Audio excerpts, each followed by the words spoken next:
17 है stand up yourself. अपने आप को, अपने ख्याल तो हम काफ़ी रखते हैं, लेकिन आप अपने लिए खुद कैसे लड़ सकते हो? अपने आप के लिए कुछ आप करना चाहते हो नया, कुछ चीज़ें चेंज करना चाहते हो, तो काफ़ी बार हम नहीं कर पाते, घबरा जाते हैं, बिल्कुल डर जाते हैं, सहम जाते हैं, या सामने वाला शख्स आपको रोकता है या मना करता है तो आप नहीं करते।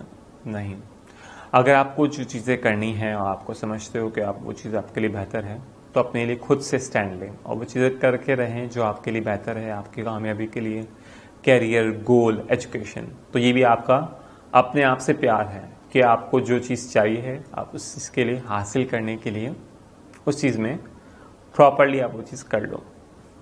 है ना ज़रूरी? कमेंट करके बताओ कि क्या आप किस बारे में अपने आप से स्टैंड लेते हो और वो चीज़ कर लेते हो।